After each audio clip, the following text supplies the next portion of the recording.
with him prior to him indicating that he was going to go back inside, which the officers indicated was fine. He did not return inside, but rather came down the stairs into the parking lot. At some point there, he produced at least one weapon and ultimately multiple objects that could be used as weapons. Officers requested that he drop those weapons, gave commands for him to do so. He did not do that and ultimately aggressively charged at the officers with those weapons in his hands. Officers discharged their service weapons as he got within very close proximity to them, and he was hit and died at the scene. This is certainly not something that anyone in our community wants to happen. The officers don't want to be involved in situations like this. The community members around us certainly don't want this to happen in their community, and things like this appear to be happening all too frequently in our city and in our community. So it is with that the Critical Incident Task Force, this time led by the Meridian Police Department, has begun their investigation. Obviously, you can see a lot of activity in this area as investigators, detectives, crime lab personnel go about documenting and collecting evidence at this scene. This is far too frequently happening in our community, and it's a problem and an issue that is much bigger than just a police problem. These types of incidents involve a lot of different things coming into play, and we have to come together as a community to find solutions rather than just responding to crisis events or events that turn into crisis events when the police are called to respond. I would entertain questions if you have some, knowing that all of this information is very preliminary. We have not had an opportunity to review much in the way of evidence or gather information and determine the accuracy of that information. So everything that I am speaking of right now certainly is preliminary and may turn out to be not 100% the case once everything is put together. But I just want to give that caveat. Are you able to give any more detail on what the weapons were that he may have been holding? So what I can say at this time is that there was at least one sharp or edged weapon involved, and we know from, sadly, recent events involving our partner agencies with the Ada County Sheriff's Office. A deputy was seriously injured just a few short weeks ago when responding to a subject who utilized a knife or an edged weapon, and those can be extremely dangerous, deadly, and injuries can be very significant when those types of weapons are used. And so I can confirm at this point that at least one of those weapons was an edged or pointed weapon. Again, all of the other details will be forthcoming as the investigation takes its course and as those details are released. What we do know is that the subject aggressively approached the officers with those weapons. The initial call this morning, what was it again that led you guys out to here? So it is believed at this time that the subject who was involved and who is now deceased was actually the one who called dispatch and requested officers to respond to his location. What was the nature of his previous interaction with police? I don't know the exact nature. All I know is that officers had responded, I believe, a couple of days ago to some type of incident involving him. So I don't know what the nature of that is at this point. Criminal or wellness check or any? One of those probably. And officers were wearing cameras? It is my understanding that officers were wearing cameras, the officers that were involved in this. I don't know at this point if all of the officers on the scene were recording or not, but that will be part of the investigation, certainly. And it is my belief that they were and that they did, but again, to be confirmed. Do you know how many officers were involved in this? It appears as though we have 2 officers that were involved at this time. And with the North End shooting happening 7 days ago, I know it's usually protocol for PPD to release the names of the officers involved. Is there any updates on that? On the previous incident, I believe that you will probably see the names of those officers in that incident released fairly soon. It is generally something that we do within the first couple of weeks after an incident. Clearly, our resources have been stretched pretty thin in the last couple of weeks. I think I said this not too long ago about how these types of incidents where people are willing to use weapons and use force against our officers in the daily commission of their duties is happening all too often.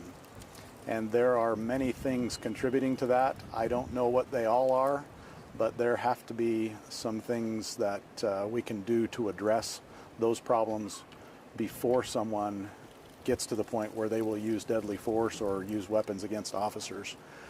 The solutions are in our mental health professionals, in our community. They are involving certainly our corrections and probation and parole and those types of entities. They are in our families and our neighborhoods and our churches. There have got to be some solutions that we can come across as a community together to prevent this from happening way too often. The stress and the aftermath of an officer-involved shooting or a deadly force encounter like this is incredible on everyone involved. Family members of people who are involved, neighbors, witnesses, and not the least of which are our officers who are involved. They go through a tremendous amount of an ordeal in the aftermath of one of these incidents that happens in a split second. Their lives are changed forever, just like the lives of those who are involved, and we must do better as a community to find solutions so that this does not keep happening. It cannot continue to happen, especially not at the rate which we are seeing it today. Is that what you were alluding to before when you said that this is much bigger than a police problem, is mental health in the Treasure Valley? I would say all of those things, yes. Mental health, the criminal justice system, all of those things come into play and are integral in this type of thing when it happens. Police officers respond to the crisis in the moment. They respond to calls for service, and they have to, right? There is nobody else that I'm aware of that can come and deal with a situation where somebody is either in crisis or is committing a crime and weapons are involved and attacks are imminent. The only people who are qualified to deal with those things today are police officers, but we have to look upstream a little bit, and we can't just keep responding to incidents when they occur like this. We have to figure out how we can prevent them in the future, and that is not just a police problem. That is a community-wide issue that we have to be talking about. We have to be seeking solutions, and we can't just keep meeting on the street corner here and talking about officer-involved shootings. It is not good for anyone in our community. So what happens next? I see they're collecting evidence still, and maybe perhaps the coroner has just arrived. What happens now and with the process? So generally speaking, at this stage in an event like this, certainly the evidence gathering continues. They gather physical evidence. They interview anyone and everyone that they can find that was a witness to this or may have information in things that led up to it, as well as what occurred at the very moment when it took place. Those pieces of evidence, those interviews are then compiled, collected, documented, and the Critical Incident Task Force, being led by the Meridian Police Department this time, all of those entities that are involved come together and their reports are gathered and reviewed, and then the next step would be certainly today the coroner's office would take the body of the deceased, and there would likely obviously be an autopsy at some point in the very near future. That is part of the investigation. and all of those things come together. After that, once the investigation is complete, which can take many weeks, sometimes many months before that is all completed, all the footage that they can find, body cameras, other recordings if they exist, will be collected and reviewed, and all of that analyzed. It is all bundled up and packaged together and submitted to the prosecutor's office. Generally speaking, the Ada County prosecutor who receives that report in an incident that happens in this county will then submit it to an out-of-county prosecutor for review in an effort to be transparent and an effort to be looking globally and having an independent review. An out-of-county prosecutor will look at that entire thing and decide, according to the law, if any criminal violations exist and make recommendations on any charges. Certainly that happens many weeks and months down the road. But in our efforts, certainly we have committed to releasing information and body camera footage and all of those things that we can once that review process is done. And unfortunately, we have folks with a lot to review, especially recently. So my appreciation goes out to our partner agencies. The Idaho State Police are here today, the Ada County Sheriff's Office, the Meridian Police Department, the Garden City Police Department. They are all here working to provide that independent investigation into the matter. But I just would recognize that it's a lot for them to be doing as well, and we appreciate their assistance. We know that these things have a lot of scrutiny, and we appreciate that. We at times maybe don't feel like we welcome it, but we do welcome it because we believe that our officers are well trained. They are out doing good, hard work. They are responding to significant events in our community. Less than an hour before this happened, I believe you got a notice of a pretty significant event. A 16-year-old young man was killed in an intersection not too far from here, and officers, crash reconstruction team, crime lab, detectives are all out working on that when this incident happened within an hour. That is a traumatic event for our community. Many people are impacted when a young person like that loses their life. There is a lot that goes into that investigation as well. We are already working with the school district. Obviously, school starts in less than 2 weeks, and there will be a young man who is somebody's friend, somebody's brother, somebody's son who will not be returning to school. And it's an extremely difficult time for so many in our community. We recognize that, and we are part of that. We feel that, and our officers are impacted by that as well. Would you like to comment any further on the incident that happened at Albertsons at this time, or? I really don't have a lot more information. I do know that that investigation is ongoing as well, and it is traumatic for those people involved, and it is sad that a young man lost his life, and that's a tough one for our community as well. Yes. Your officers were involved in a shooting a week ago and numerous other shootings in the past and this year so far. How are you guys working on de-escalation? Are you still training your officers, or? So we are always looking for opportunities and ways to respond to calls for service in a better manner, if you will. But we utilize those skills and those things on a regular basis. And like I said before, the time for these incidents to be addressed is way before the moment when they're in the crisis. Certainly we use de-escalation skills every time we possibly can.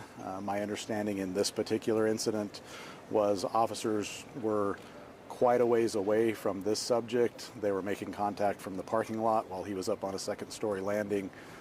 They were making every effort to try and deal with this situation and de-escalate it. But when somebody charges you with a knife or points a gun at you or shoots a gun at you, the time for de-escalation is clearly past, and lives are at stake, and sadly lives are lost, and lives are changed in that split second or that moment. But we absolutely are committed to and always work on and train de-escalation we are very aware of all of the things that that police are required and asked to do in the course of their duties, and we are always looking for opportunities for improvement. But I would just say we have some of the most well-trained officers. We have folks who respond daily to these types of incidents. I can't tell you how many of these types of calls have been handled in just the last week or two, where you're not gathered here because they went exactly according to plan. Officers were able to provide resources, they were able to de-escalate situations, they were able to resolve the immediate threat or the immediate crisis without deadly force. And that is the way we always prefer it. That is the way that every single officer on this department would choose if they possibly could. And I appreciate their work and their efforts. They do heroic work day in and day out that does not get media attention, and it's only when something goes tragically wrong like this, and unfortunately that happens way too often right now, but it's only when something goes tragically wrong that that we are all gathered in a situation like this and doing a press conference. What is your procedure for your officers before they shoot? Are you able to talk on kind of the steps before they do fire their firearms? You're asking like the physical Yeah. procedures, like drawing their weapon, that kind of a Prior to thing, that, or? like,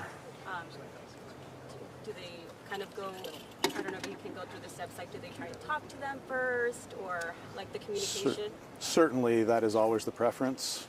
We always try to have a dialogue with people, especially if they are upset, angry, in crisis, whatever the case may be. We are always trying to calm that situation down, have dialogue, have discussions, de-escalate. Those are always our go-to options, and that's what officers do in every situation if they have the time to do so. Do you have any idea when we can expect the victim's name to be released and the officers involved? So I would suspect the coroner will be the one to release the victim's name, and that generally happens after the autopsy has taken place and after the coroner has made notification to the subject's family, next of kin. So oftentimes that happens within a couple of days.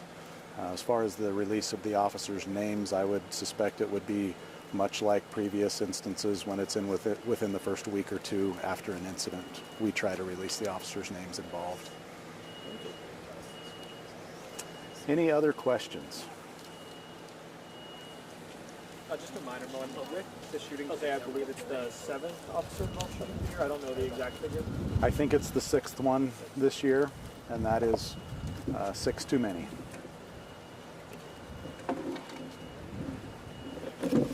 Okay, thank you. Thank you. I don't know whose microphone is whose, but I will return them to whoever wants one.